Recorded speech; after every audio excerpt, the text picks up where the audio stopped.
We have an unprecedented interview from behind bars in which he asked the British government to put him on trial here.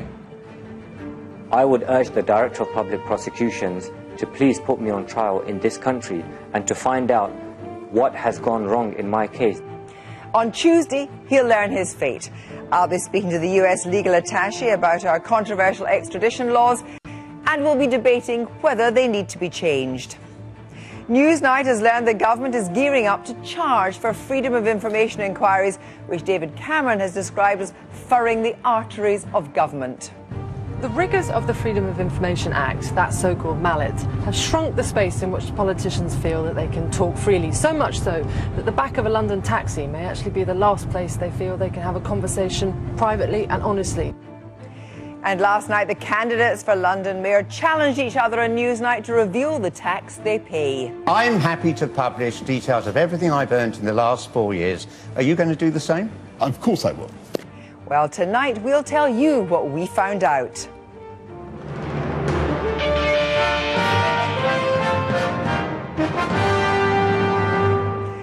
Good evening. This week, the political debate has been around secret courts, email surveillance, and issues of justice, human rights, and now extradition. We begin the programme with the case of Babar Ahmad, who has spent 8 years in jail fighting extradition to the United States on terror charges. Next Tuesday, the European Court of Human Rights will rule on his case and others. Following an unprecedented High Court battle, the BBC won the right to interview him in prison. Here's Dominic Kashani. He's the longest-serving British prisoner in jail, never convicted of a crime. The US authorities are fighting to extradite him, claiming he ran extremist websites to support the global jihad. They were the authoritative source #1 for jihad and mujahideen on the web. There was no one else that came close to them, not even close. In days, he will find out his fate. In an exclusive interview from prison, Babar Ahmad tells Newsnight he's been denied justice by the British authorities. I would urge the Director of Public Prosecutions to please put me on trial in this country and to find out what has gone wrong in my case. There has been a serious and unprecedented abuse of process that has gone on in my case. For opponents of the extradition treaty with the US, this case highlights how unfair that treaty is. A British citizen banged up in a high-security prison in his 8th year without trial, without charge. That is a Kafkaesque situation here happening on British soil. I think this case shames us all. Babar Ahmad is the man the government said we couldn't meet. But the BBC challenged ministers in the High Court, and judges said it was in the public interest to hear his story from Long Lartin Prison in Worcestershire. He's been held on a special unit for half a dozen men. Each of them is accused of being among the most dangerous extremists in the world, and in a few days' time the European Court of Human Rights will deliver one of its most important judgments. Can men like Babar Ahmad be extradited to the United States? And when did they actually interview you? I think the first interview was, I think it was the next day. He was first arrested in 2003 in a Scotland Yard counter-terrorism operation. Officers were briefed that he was providing logistical and financial support to terrorists abroad through a website he'd allegedly set up.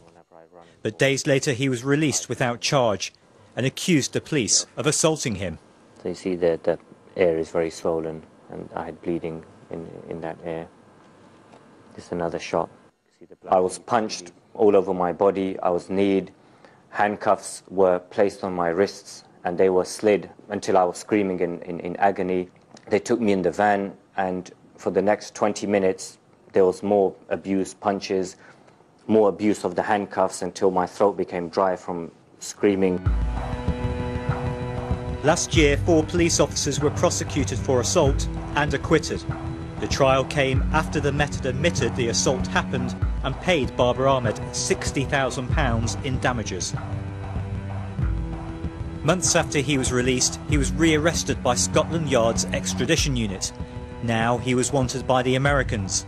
At the heart of their case against him, a website they say he ran.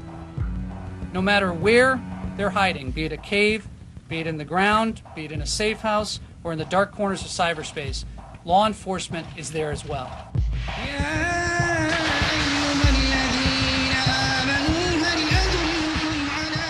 The website was called Azam.com. The Americans say Babar Ahmad used it to raise funds and provide material support to terrorism, first in Chechnya and then in Afghanistan. The site no longer exists, but its words live on. Azam Publications has been set up to propagate the call for jihad amongst the Muslims who are sitting down.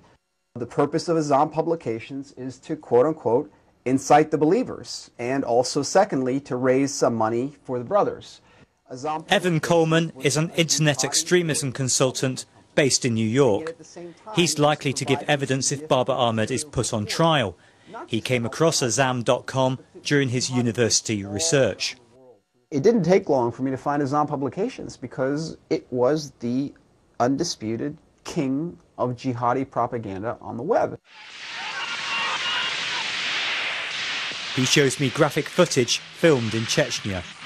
This scene became known globally because of Azam Publications.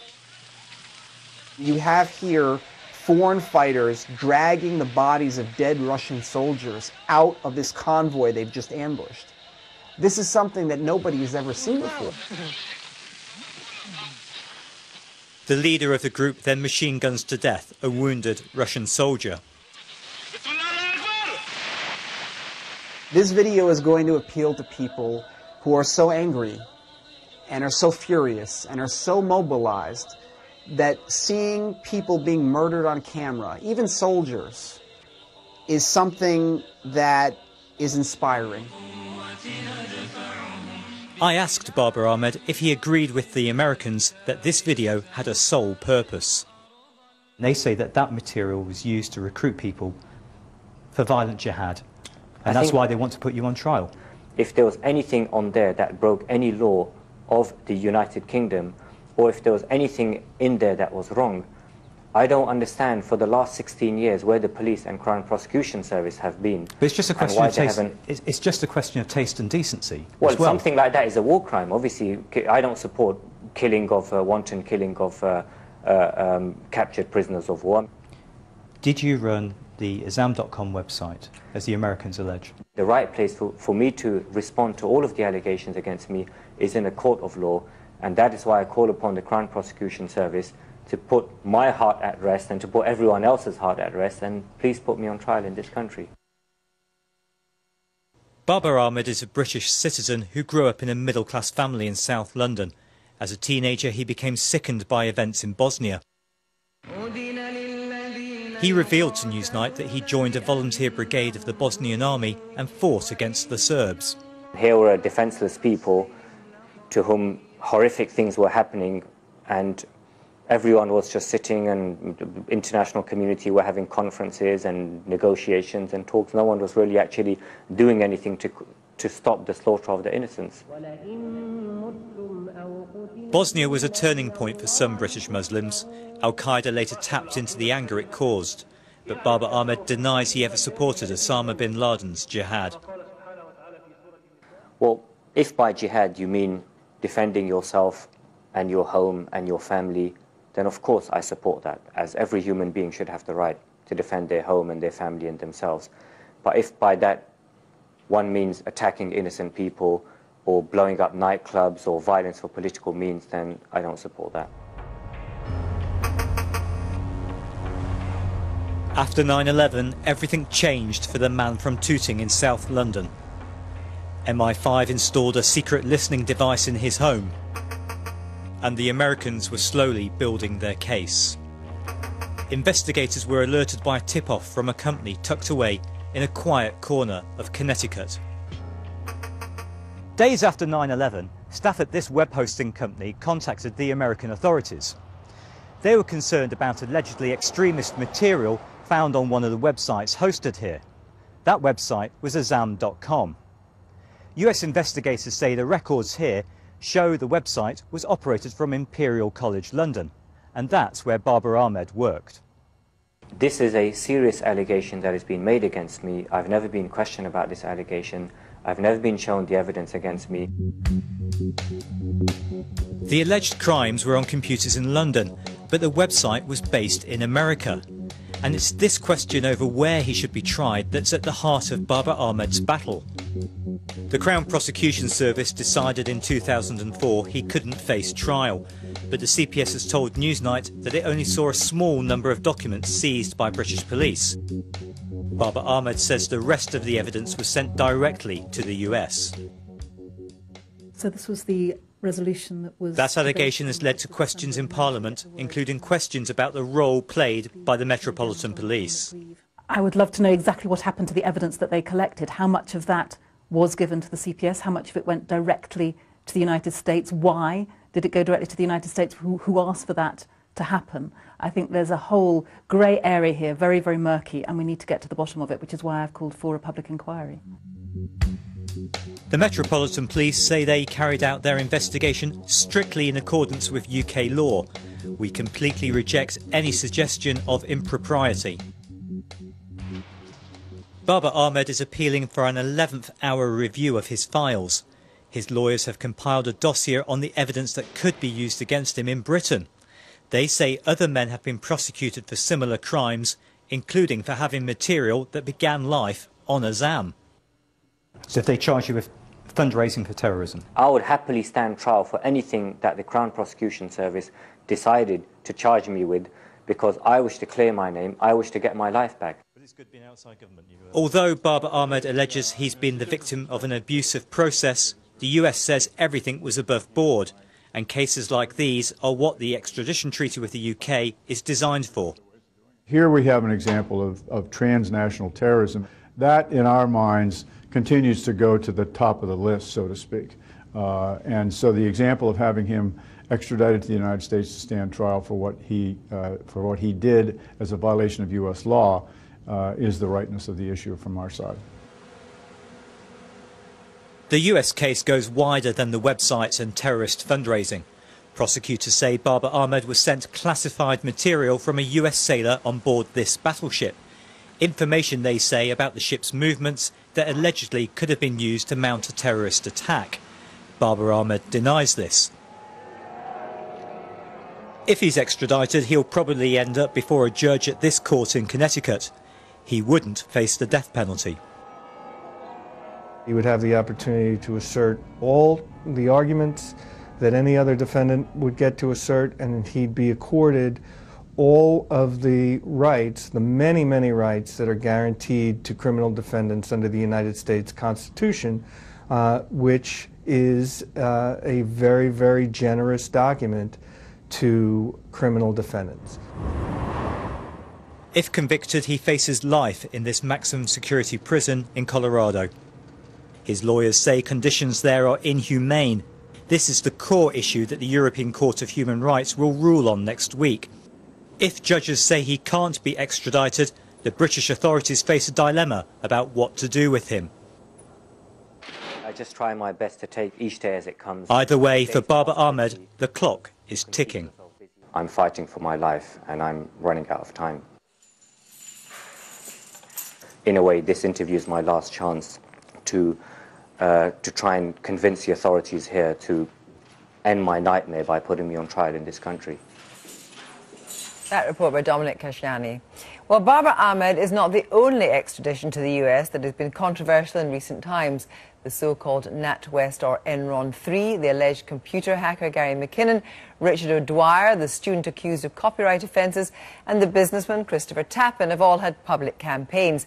Well, to discuss extradition is the US Embassy's legal attaché, Amy Jeffress, who's a former advisor to the American Attorney General Elliot Holder. First of all, Amy Jeffress, I know you won't be discussing any particular case, but there is disquiet in the UK.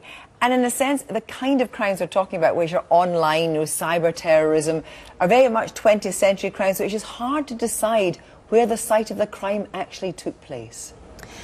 You're right. I think there is there is some more difficulty in those kinds of cases in understanding where the crime took place. But no one has any difficulty when I talk about someone who's in London picking up the phone to order a hit on someone they want to be murdered in Florida. And then if that hit takes place, that crime took place in Florida, even though the person who was on the telephone may have never left London. But when it comes to things like computers and online crimes and even banking is a global issue now, it is very hard to establish, and that's we're not talking about the specific case, but for a number of cases, it's very hard to establish where the scene of the crime actually was.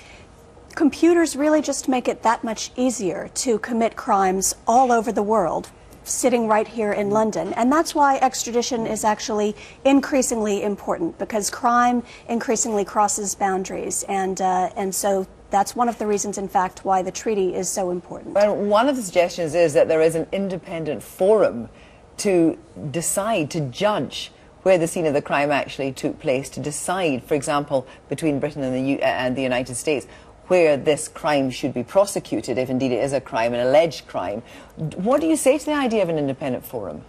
Many people don't understand the system that presently exists for determining where a case should be tried. What happens is, fairly early on in an investigation, prosecutors in the United States and in the United Kingdom, if there is jurisdiction in both places, will confer with one another and discuss the case and talk about the factors in the case. Not only where the accused is located, but where the harm was incurred, where any loss was incurred, where any victims were located, and also where the witnesses are, where the investigation was conducted. So there are quite a few factors that the prosecutors consider. And the prosecutors are those who know best what the evidence is, because often the investigation itself may not even be public yet. But there is an imbalance, there is an unevenness between the United Kingdom and the US, because for an extradition to take place from the US to the United Kingdom, not only has a judge to decide whether there is evidence there, the defendant is also involved. It is not the case from the UK to the US. It is simply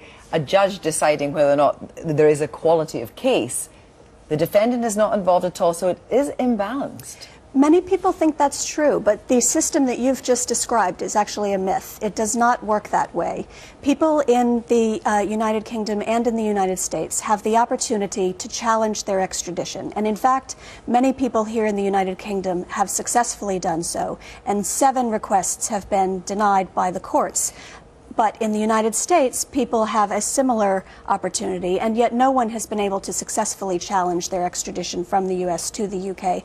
under the new treaty. So it's interesting, but it's not correct. But isn't it absolutely right to say that in the U.S., for a UK extradition to the U.S., the judge doesn't have to decide whether there's a prima facie case, does he? That's correct, and that's also the case in the United States. You can challenge... In the United Kingdom? In the United States. So if you're in the United States, the United Kingdom does not have to present prima facie case evidence. The evidence presented in both directions is very similar, and the standards are the same. Does it frustrate you, though, that the whole idea of this treaty was to speed up the process, and actually the process in many cases is elongated beyond anything anyone could have imagined? It is frustrating, and I don't think that the long delays in these cases serve anyone's interests. Now, one of the problems for extradition from the UK to the US, as some of the defendants see it, or potential defendants see it, is the conditions in some US prisons, particularly, but not only, in what are called the kind of supermax prisons, like that prison in Colorado, that actually that conflicts with human rights. I think that there are, again, a lot of myths about prison conditions. Our systems are very similar in so many ways. Our trial systems are as alike as, I don't think there's another system in the world that is as much like the system in the United Kingdom as the system in the United States. And our prison conditions are very similar as well. We've also been talking this week in the United Kingdom about the whole question of secret courts and the reluctance of the CIA, for example, to hand over evidence, which they then say would be used in open court, which would be counter to their modus operandi. And now there's been talk in Britain of secret courts as well. What do you make of that? We do want there to be a system to protect classified information here in the United Kingdom. So the proposals that are under consideration are really not for us to judge, because it's not our system. But it is important for our intelligence community that information be protected. Amy Jeffers, thank you very much indeed. Well, now, to debate Britain's extradition treaty with the US is David Birmingham, one of the so-called NatWest or Enron 3, whose book The Price to Pay has just been published. Also, Mike O'Brien QC, who was Solicitor General in the last government, and Tory MP Dominic Raab, who has campaigned for reform. Do you think, Dominic Raab, at the moment, it is dangerous now to talk about crimes committed without borders, because indeed crimes committed without borders is very hard to decide where prosecution can take place? Well, that's a sort of abstract academic question. I think at the moment there are two fundamental problems. First of all, British citizens in this country will not have the evidence against him looked at by a judge in the same way as it happens in the US. That is crystal clear. But what about Babar Ahmad? He's been 8 years in a high-security prison without charge in the United Kingdom. Absolutely. Does that speak to justice? Absolutely not. It's absolutely reprehensible. The other issue, the idea of having anyone held in pre-charge detention for 7 or 8 years is wrong in principle. If they're guilty, they should be prosecuted. If they're not, they should be let free. The other problem is forum, where you've got these cross-border cases, which I think is the point you're making. Look, the US offers this kind of forum arrangement to other countries, or even stronger protections for their citizens. So when you've got a cross-border case, that ought to be decided not by haggling prosecutors behind closed door, but by in open court according to legal principles set by the UK Parliament. So it came in under a Labour government. Let's talk about Babar Ahmad before we talk about this forum. Is it justifiable to have a man in the United Kingdom in jail for 8 years without charge? No. That's much too long, and the system needs to operate much more effectively. And I do think that there needs to be some changes in it. Should there be a forum for deciding, an independent forum for deciding where the crime, or the alleged crime, took place? Well, I think that's a much more complicated issue. Of course, there is legislation in 2006 which tried to insert into the law an issue of forum, as they call it, where the case should be tried, with the idea that defendants should be able to be tried in the UK if that's where the most significant part of the offence occurred. And that is, of course, what some people want. However, the problem is that's not where the witnesses may be, it's not where the victims may be, and it's not where the investigation probably took place. So why did they bring it into force? And therefore, it is the case that I think forum needs to be looked at, and I think there is an argument for a change on it. However, not the change that was in the 2006 Act, which was not brought into law. Witnesses are, is actually a man or woman's chance of freedom or conviction. That should be the primary reason for having the trial, where it should be most efficacious. I think what we're looking at with extradition is an issue of arrest. What is the criteria on which you arrest someone, not what is the criteria on which you convict someone. That's entirely different. Well, David Birmingham, you were part of this system, and it would have seemed that the system worked. You were extradited, you pled guilty, you did the time, you're back now. That was extradition working? Well, undoubtedly the extradition worked because we were extradited. I mean, and then you pled guilty? Yes, indeed. We did what 98% of people indicted in the federal system in the US do, and we entered into a plea bargain and got ourselves home. It was a business decision we took. It was the right decision in the circumstances.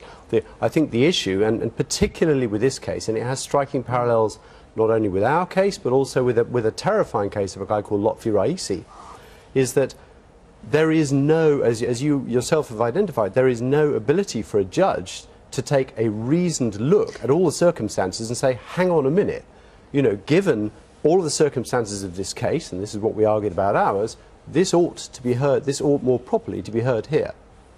But in terms of conditions, and we heard one of the Babar Ahmad, the whole point is going to the European Court of Human Rights because they say the inhumane conditions means that he would not have his human rights. Yeah. What's your attitude to that? Of course, you were not in a supermax prison. I was not. I mean, I think the mere fact that the European Court of Human Rights has taken as long as it has to look at these suggests that there is a real issue. I mean, there is no doubt that this is not a secret that in AdMax Florence in Colorado, people are in solitary confinement for years, many years, 20 years in some cases. They never see another human being. Now, one inquiry has said, the Lord Baker inquiry said, the system works perfectly well. Of course, David Cameron and Barack Obama talked about it. Nick Clegg has talked about an independent inquiry, but is it worth upsetting the relationship with the United States when the point about terrorism is one that is very well made all over the world and is a global issue. Look, the extradition arrangements for terrorist offences and serious crime are vitally important, which is precisely why you don't want the relationship soured by lots of these cases, which are becoming a thorn in our side because there's no fairness to it. I mean, I find Mike O'Brien's position utterly untenable. They brought in a lousy deal, and then in 2006 they part-corrected it by enacting in law this forum test. But he's now opposing bringing it into force. I can't understand that. So do you think the Tory government is going to change it? I hope so. So and the House of Commons has unanimously called for both the US and EU extradition arrangements to be reformed. I think that's got to be taken into account. But what would that do to the relation? Because, in fact, you know, you heard the Americans, you know, you heard Louis Sussman, who's the ambassador here, saying this works well, there is no need to change it. Is it fun? With the greatest of respect, the principal position of the United States government is that they are more than happy to support their request for extradition with evidence. They have 130 treaties worldwide. There are only 3 in which they don't produce evidence. France, who don't extradite their own citizens to the US, full stop. Ireland, who will not extradite if the crime could be deemed to have been committed in Ireland. And us. That's it. So there's no issue with the US saying we don't want to give evidence. They happily will. We gave this up, the Labour government did, back in 2003. I'm afraid Dominic's misrepresented my position. My position is that we do need to see some change. I think there is a political crisis in relation to this legislation rather than a legal one. The problem is not only that we've got Babar Ahmad in his long detention, also the McKinnon case, which has raised serious concerns, but also the government has come in and said this legislation is imbalanced. It favours the US. I think that's arguable, but what we've now got is, of course, Dominic Grieve, no mean lawyer, saying actually it's not imbalanced anymore. We've listened to Scott Baker's report and we think it's not imbalanced. But I actually think there's therefore a crisis of confidence in this legislation which must be addressed by the government, whether that's by trying to renegotiate the treaty with the US, that will be difficult, and with the EU partners because there are much the same legislation in place. That is a big problem that they have now got. But crisis of confidence is not enough for the legislation to be changing itself. Surely it's about imbalance if it does indeed exist. Absolutely. I'm not convinced that the argument that Dominic Grieve now puts that there's an equality there is right. Well, look, I actually think that the argument the argument that Dominic puts has a big difference. Will this treaty be here in 2 years' time? Well, I think the treaty will, but we extradite 5 British citizens for every one that comes this way. We need reform. We don't want to tear up the treaty. We want a balanced, common-sense system. Thank you all very much indeed.